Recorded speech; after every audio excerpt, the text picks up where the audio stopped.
Sebelum kita bahas soal kontroversi RUU HIP, kami punya satu topik untuk kita bahas lebih dahulu. Hari ini saudara, kasus corona di Indonesia sudah tembus angka 50.000. Jawa Timur menjadi sorotan di mana jumlah positif kasus corona Jawa Timur sudah hampir menyamai DKI Jakarta. Berbagai upaya dilakukan pemerintah untuk memutus mata rantai penyebaran corona. Namun jumlah kasus corona terus melonjak. Bahkan per hari ini sudah tembus di angka 50.000 kasus positif corona. Dengan pertambahan kasus rata-rata 1.000 kasus per hari. Kita melakukan pemeriksaan spesimen sebanyak 19.510 spesimen. Sehingga total yang kita periksa akumulatif sampai dengan sekarang adalah 708.962 spesimen. Dari pemeriksaan ini kasus positif naik menjadi 1.178 sehingga totalnya adalah 50.187 orang. Kalau kita lihat sebarannya maka kita lihat di Provinsi Jawa Timur hari ini melaporkan 247 kasus baru. Pemerintah pun kini menyoroti kondisi pertambahan kasus corona di Jawa Timur yang terus merangsek naik. Dalam kunjungan kerja ke Surabaya, Presiden Joko Widodo meminta dalam 2 minggu Pemprov Jawa Timur mampu mengendalikan laju penularan. Minta dalam waktu 2 minggu ini pengendaliannya betul-betul kita lakukan bersama-sama dan terintegrasi dari semua unit organisasi yang kita miliki di sini. Melihat memang yang paling tinggi adalah di Surabaya Raya. Ini adalah wilayah aglomerasi yang harus dijaga terlebih dahulu, dikendalikan terlebih dahulu. Nggak bisa, Surabaya sendiri nggak bisa. Gresik harus dalam satu manajemen. Sidoarjo harus dalam satu manajemen dan kota kabupaten yang lain. Hari ini jumlah kasus positif corona Jawa Timur sudah hampir menyamai DKI Jakarta, yaitu di angka 10.545. Jika dilihat dari penambahan kasus corona secara harian di Jawa Timur terlihat, pada 22 Juni naik 315 kasus, sempat turun. Hari ini kembali terjadi kenaikan yang signifikan, sebesar 247 kasus. Sementara itu, Surabaya Raya menyumbang kasus konfirmasi positif terbesar di Jawa Timur, yaitu sebesar 48,3%. Sementara itu, Gubernur Jawa Timur Khofifah Indar Parawansa menyebut tingkat kepatuhan warga Surabaya Raya pada protokol kesehatan sangat rendah. Temuan dari IKA FKM UNER adalah bahwa di tempat ibadah yang aktif masih 81,7%, yang tidak menggunakan masker 70,6%, kemudian yang tidak physical distancing masih 64,6%. Pasar tradisional izin Pak Presiden, meskipun kami juga sudah membagi masker berkali-kali, kami juga minta untuk menggunakan face shield, tapi masih 84,1% tidak menggunakan masker, 89% masih belum physical distancing.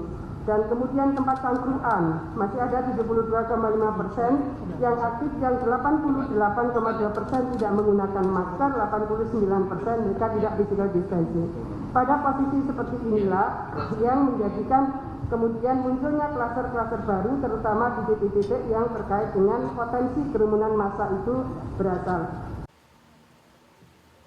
Sebelumnya, Wali Kota Surabaya, Tri Risma hari ini menyebut tren penambahan kasus positif corona di kota Surabaya cenderung turun. Selain itu, tingkat kesembuhan pasien corona juga tinggi. Tim Liputan, Kompas TV. Hari ini jumlah pasien positif corona di Indonesia tembus angka 50.187 orang. Adanya penambahan 1.178 kasus baru per hari ini membuat Indonesia masih menjadi negara tertinggi dengan kasus corona di Asia Tenggara. Lalu bagaimana sebenarnya penanganan corona? Apalagi Presiden hari ini secara khusus mendatangi Jawa Timur di mana pertambahan kasusnya belum dapat dikendalikan. Kita akan membahasnya bersama anggota tim pakar gugus tugas bidang kesehatan masyarakat yang juga menjabat Ketua Umum Ikatan Ahli Kesehatan Masyarakat Indonesia IAKMI, Ede Surya Darmawan. Selamat malam Pak Ede. Selamat malam Mbak Sofi. Betul saya sapanya Pak Ede nggak apa-apa ya?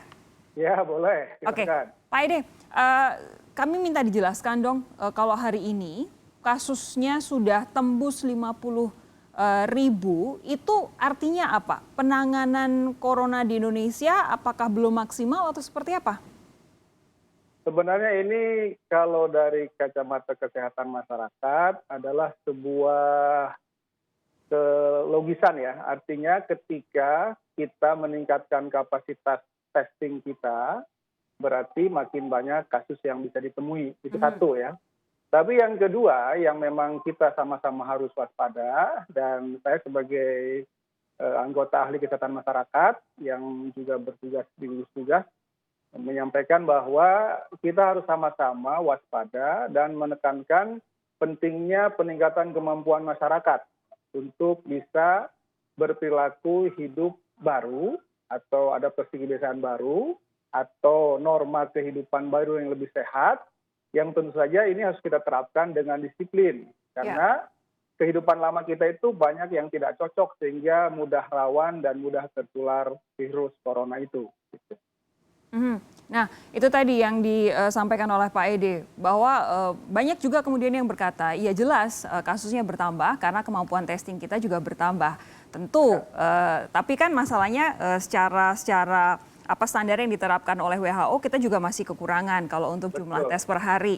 Apalagi jumlah penduduk Indonesia banyak, otomatis kemungkinan untuk orang saling tertular atau saling menular itu juga memang akan tambah tinggi. Nah, ini dia, apakah memang penambahan kasus ini semata karena masifnya tes di masyarakat atau memang ada yang harus dikhawatirkan? Karena kita lihat jumlah penduduk Indonesia memang besar, kepadatan penduduk terutama di Pulau Jawa memang sangat-sangat padat, lalu aktivitas juga masih sangat tinggi.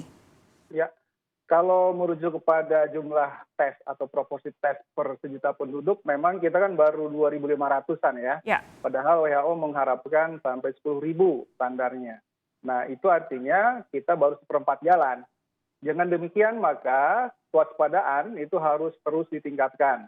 Sehingga masyarakat jangan menganggap memahami new normal itu dengan perilaku back to the old normal gitu. Padahal itu kesalahan yang barangkali harus kita coba benahi bersama-sama.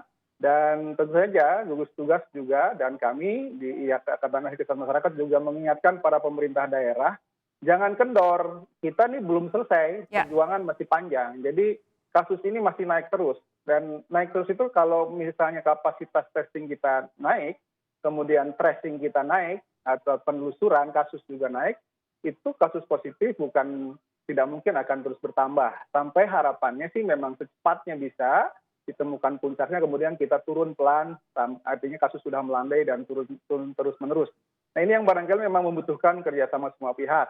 Dan tentu saja di ujung sana, artinya di masyarakat yang paling bawah, dengan berbagai aktivitasnya, mari kita sama-sama untuk bisa berperilaku yang lebih bersih, tentu saja, lebih sehat, lebih terlindungi, dan lebih taat terdisiplin terhadap protokol kesehatan. Barangkali ini yang harus kita sampaikan sama-sama. Oke, ketaatan itu satu hal, tapi begini Pak. Ya. Ini kita sampai pada puncak gelombang pertama saja, kayaknya belum. Karena pertambahannya masih di kisaran di atas 1.000 per hari rata-ratanya selama beberapa hari terakhir.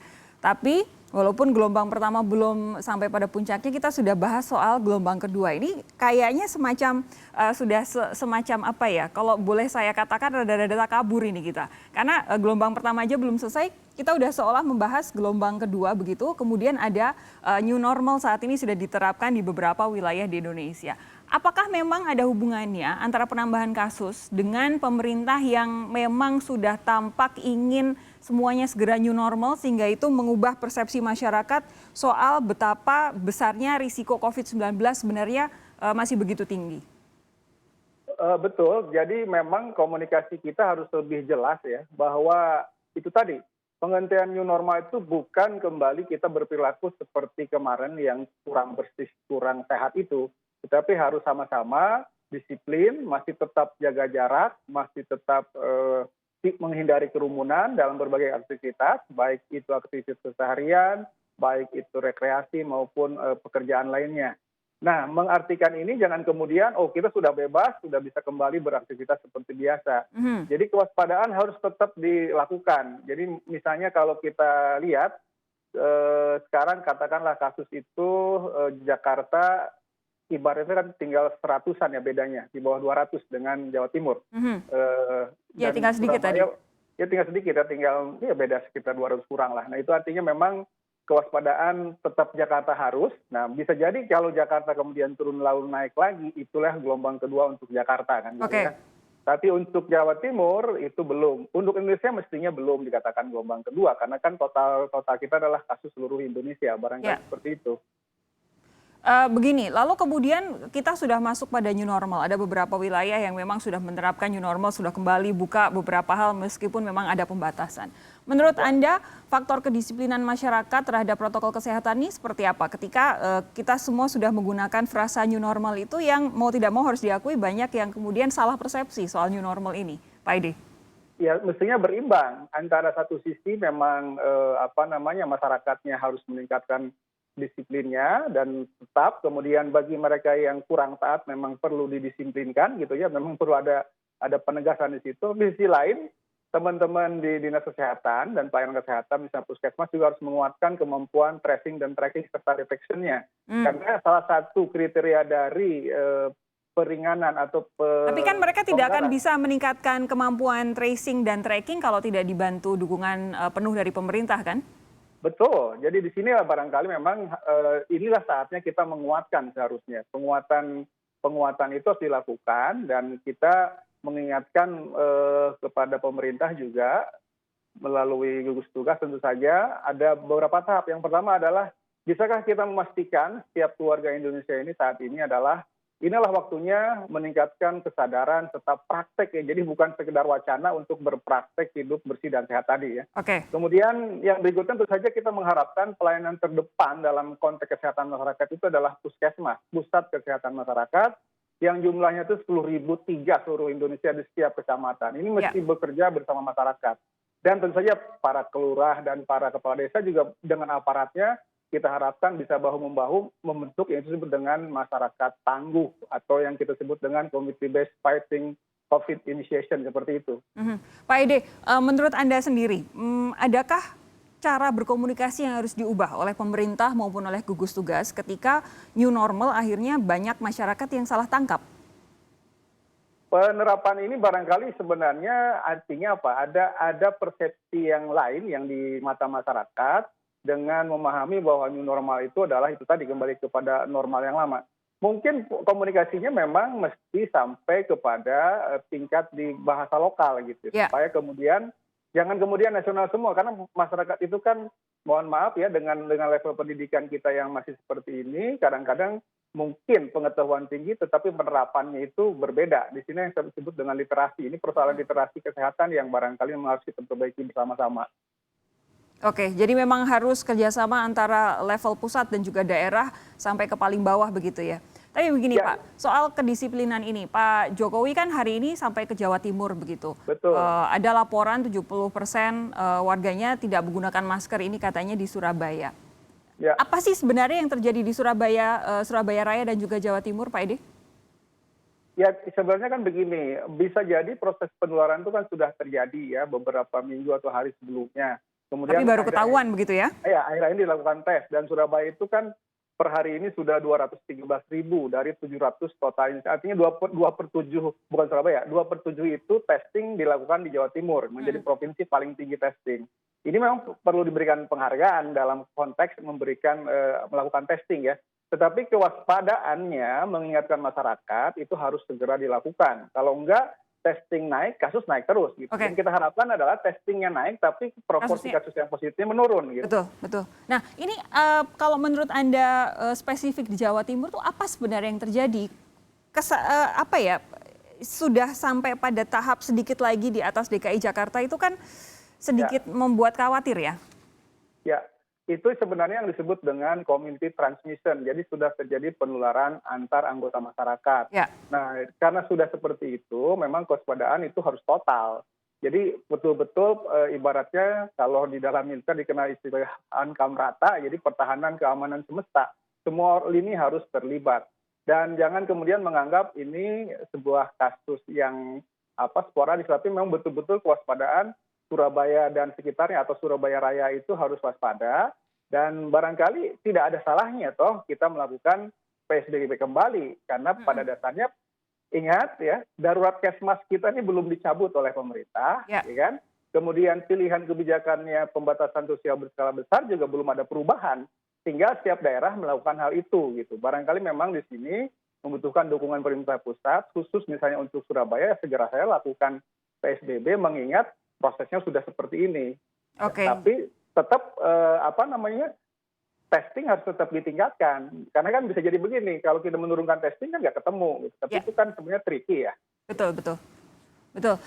Terakhir Pak Ede, jadi kalau kita sudah tembus angka 50.000, ini sudah tertinggi se-Asia Tenggara.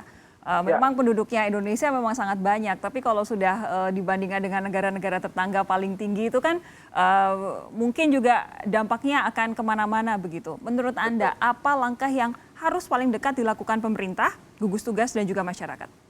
Yang pertama lah tentu saja yang positif ini harus diberikan pengawasan yang baik. Kalau memang sakit harus menjadi pasien dalam pemantauan dengan baik gitu kan. Kemudian kalau dia positif bisa melakukan isolasi di rumah tetap harus dipantau. Mengingat potensi penularannya sangat tinggi karena kasusnya sudah positif. Yang berikutnya tentu saja menguatkan pelayanan kesehatan di rumah sakit. Nah, kasus Jawa Timur ini kan teman-teman juga dari dokter dan kemudian para perawat juga beberapa ada yang meninggal. Itu artinya apa?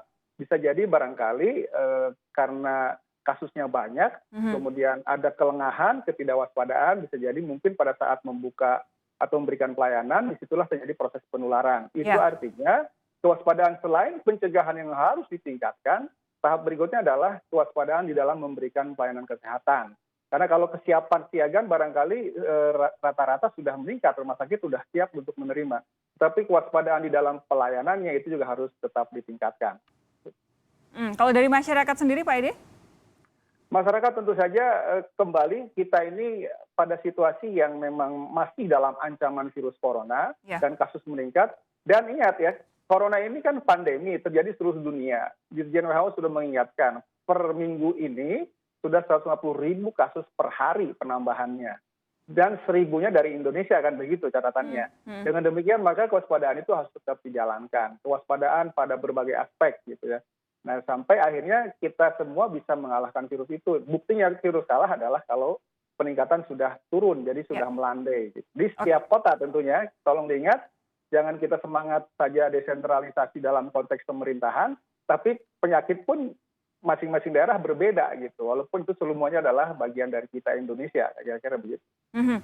Harus ada pendekatan yang berbeda-beda untuk tiap daerah ya. Sekali lagi terima kasih Pak Ede Surya Darmawan sudah bergabung bersama kami mengingatkan bahwa walaupun sudah new normal, pandemi belum selesai, kita masih harus menghadapi dan memerangi COVID-19, maka dari itu tetap disiplin, tetap jaga diri, jaga keluarga, jaga orang sekitar dengan pakai masker secara baik dan benar. Pak Ede terima kasih sudah bergabung bersama kami.